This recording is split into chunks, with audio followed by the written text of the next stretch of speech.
Hello. ഇന്നത്തെ variety dish എന്ന് പറയുന്നത് ചീനി കൊണ്ട്. ഞങ്ങളിവിടെ ചീനി എന്നാ പറയുന്നത്, ചിലത് കപ്പ, പോള അങ്ങനെയൊക്കെ പറയുമല്ലോ. അപ്പോൾ ഈ ചീനി കൊണ്ട് വെറൈറ്റി ആയിട്ടുള്ളൊരു ഫ്രൈഡ് കൊഴുക്കട്ടയുടെ റെസിപ്പിയാണ്. അപ്പോൾ അതെങ്ങനെയാണ് തയ്യാറാക്കുന്നത് നോക്കിയാലോ. ഞാനിവിടെ ഒരു ചീനി എടുത്തിട്ടുണ്ട്. ഇത് നമുക്കൊന്ന് വേവിച്ചെടുക്കണം. ഉപ്പിടാതെയാണ് കേട്ടോ വേവിച്ചെടുക്കേണ്ടത്.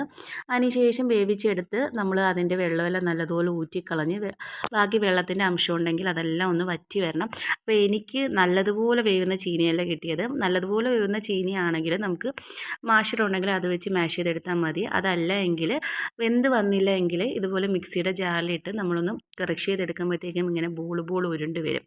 മറ്റേത് മാഷ് ചെയ്തും ക്രഷ് ചെയ്തെടുക്കുന്ന സമയത്ത് വ്യത്യാസം എന്ന് പറഞ്ഞാൽ ഭയങ്കരമായിട്ട് നമ്മൾ ഈ ക്രഷ് ചെയ്തെടുക്കുന്ന സമയത്ത് കയ്യിലൊട്ടും, മാഷ് ചെയ്തെടുക്കുന്ന സമയത്ത് വലുതായിട്ട് ഒട്ടിപ്പിടിക്കില്ല. വേറൊരു പാത്രത്തിലേക്ക് മാറ്റിയതിന് ശേഷം അതിലേക്ക് നമ്മൾ 2 വലിയ ടേബിൾ സ്പൂൺ കോൺഫ്ലവർ ആണ് ഇട്ട് കൊടുക്കുന്നത്. അപ്പോൾ നിങ്ങളുടെ കയ്യിൽ കോൺഫ്ലവർ ഇല്ല എങ്കിൽ അതിലേക്ക് അരിപ്പൊടി ഇട്ട് കൊടുക്കാം. ഈ ഒരു പ്രോസസ്സ് എന്ന് പറയുന്നത് അത്യാവശ്യം മെസ്സി ആവുന്ന പ്രോസസ്സാണ്. കയ്യിൽ നല്ലതുപോലെ ഒട്ടിപ്പിടിക്കും. അതുകൊണ്ട് ഇതെല്ലാം കഴിഞ്ഞിട്ട് കൈ കഴുകിയാൽ മതി കേട്ടോ.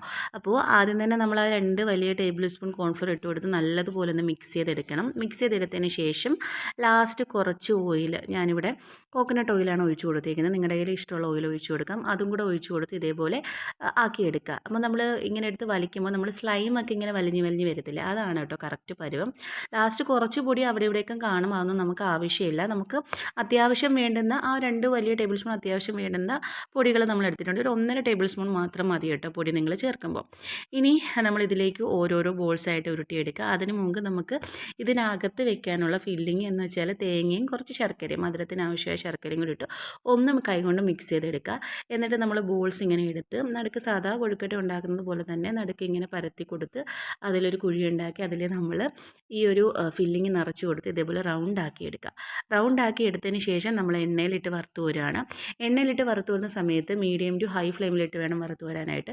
ഞാൻ ആദ്യം വറുത്ത് കോരിയ വീഡിയോ ഓണാൻ പറഞ്ഞു. അതുകൊണ്ടാണ് ഇടയ്ക്ക് കുറച്ച് സംഭവങ്ങളൊക്കെ അവിടെ ഇവിടെയൊക്കെ പൊരിഞ്ഞ് കിടക്കുന്നത് കേട്ടോ. അപ്പോൾ ഇങ്ങനെ വറുത്ത് കോരുന്ന സമയത്ത് ഒരു മിനിറ്റ് കഴിയുമ്പോഴത്തേക്കും നമുക്ക് തിരിച്ചിട്ട് കൊടുക്കാം. അപ്പം ഇതിൻ്റെ എല്ലാ സൈഡും നല്ലതുപോലെ മുരിഞ്ഞ് വരണം. ഞാനിവിടെ ഇത് മുങ്ങിക്കിടക്കത്തക്ക രീതിയിൽ എണ്ണ ഒഴിച്ചു കൊടുത്തിട്ടില്ല. അതുകൊണ്ടാണ് ഇങ്ങനെ തിരിച്ചും മറിച്ചും ഇട്ട് നല്ല ഗോൾഡൻ ബ്രൗൺ കളർ ആകുന്നത് വരെ നമ്മളാക്കിയെടുക്കണം. ഇപ്പോൾ നല്ല ക്രിസ്പിയാണ് കേട്ടോ. പുറമേ നല്ല ക്രിസ്പിയും അകം നല്ല സ്വീറ്റാണ്. നല്ല ടേസ്റ്റാണ് കഴിക്കാനായിട്ട്. തണുത്തിട്ട് കഴിക്കാനാണ് കൂടുതൽ ടേസ്റ്റ്. എല്ലാ സൈഡും ഇങ്ങനെ തിരിച്ചും മറിച്ചും ഇട്ട് കൊടുത്ത് നല്ല ഗോൾഡൻ ബ്രൗൺ കളർ ആകുന്നത് വരെ നമുക്കൊന്ന് ഫ്രൈ ചെയ്തെടുക്കണം. എല്ലാ സൈഡും നല്ലതുപോലെ ഫ്രൈ ആയിട്ട് വന്നിട്ടുണ്ട്. ഇനി നമുക്കിതൊരു വേറൊരു ബൗളിലേക്ക് മാറ്റി വയ്ക്കാം. തണുത്തതിന് ശേഷം മാത്രം നിങ്ങളിത് കഴിക്കുക കേട്ടോ. എനിക്ക് ഒട്ടും ക്ഷമയില്ലാത്തത് കൊണ്ട് തന്നെ നിങ്ങളെ കാണിക്കണമല്ലോ. അതുകൊണ്ട് തണുക്കുന്നതിന് മുമ്പേ ഞാനൊന്ന് കട്ട് ചെയ്ത് കാണിക്കാം. കട്ട് ചെയ്യുമ്പോൾ നമ്മൾ സാധാ കൊഴുക്കട്ട പോലെ തന്നെയാണ് ഉൾവശം നടക്ക് നല്ല കറക്റ്റായിട്ട് ഫില്ലിങ്ങൊക്കെ ആ തേങ്ങയുടെയും ശർക്കരയുടെയും ഫില്ലിങ്ങൊക്കെ കറക്റ്റായിട്ട് വന്നിട്ടുണ്ട്.